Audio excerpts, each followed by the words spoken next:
1891, México.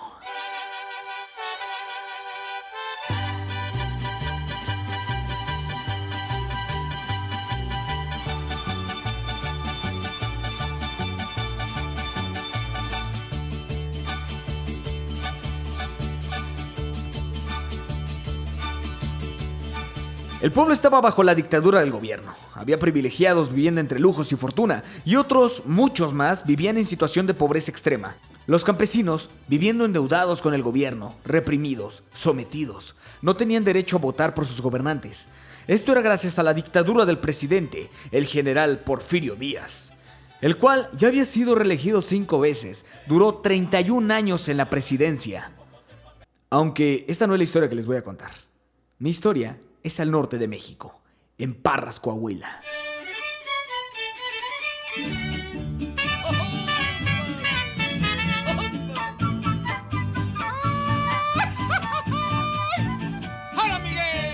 En una de las familias más ricas de México, gozaba de privilegios uno de los integrantes.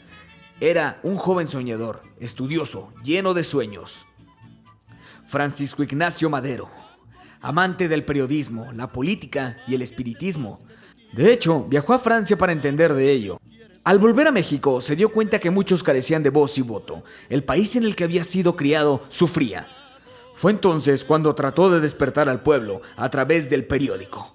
Escribía artículos y libros donde hablaba acerca de las injusticias de la nación. Fue entonces cuando se preguntaba, ¿por qué nosotros no tenemos derecho? Esto llenó de presión al general Porfirio Díaz. Lanzó un comunicado donde informaba que ese sería su último año en el poder. Fue entonces cuando Francisco pensó que podría llegar a ser un buen gobernante. Comenzó su campaña presidencial. Los campesinos lo apoyaban, pues traía ideas a favor del pueblo. Al general no le gustaba esto. Fue entonces cuando acordó una reunión con él. Llegó el día en el que Madero y Díaz charlaron. Definitivamente, ambos tenían puntos de vista diferentes. Al parecer, el general no fue muy amable con el nuevo candidato. Francisco se dio cuenta que el general no cedería el poder.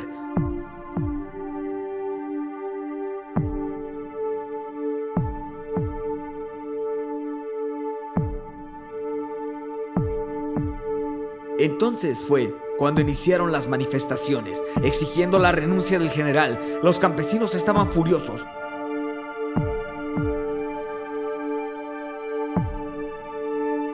Un batallón, por órdenes del general, arrestaron a Francisco, encarcelándolo, acusado por rebelión.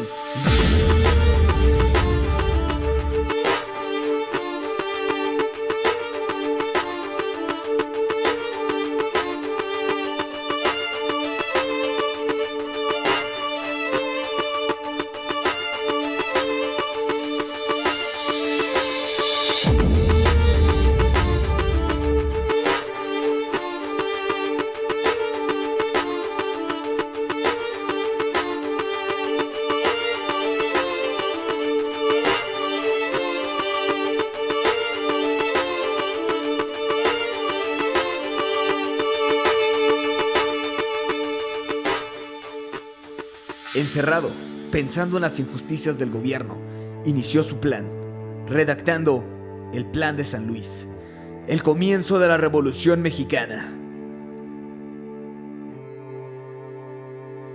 Escapó de la cárcel y se dirigió a los Estados Unidos. Ahí comenzó los planes exactos. El 20 de noviembre de 1910 daría inicio un movimiento armado para derrocar al gobierno de Díaz. Quisiera ser mi novia, y si Adelita fuera mi mujer. Fue ahí donde nació la Revolución Mexicana, una guerra que duraría 10 años, con héroes que dieron la vida: Francisco Villa, Aquiles Cerdán, José María Pino Suárez, Pascual Orozco, Enrique Flores Magón, Álvaro Obregón, Venustiano Carranza y Emiliano Zapata. Una guerra que inició la igualdad de los derechos en México. En la guerra, Francisco y Madero murió.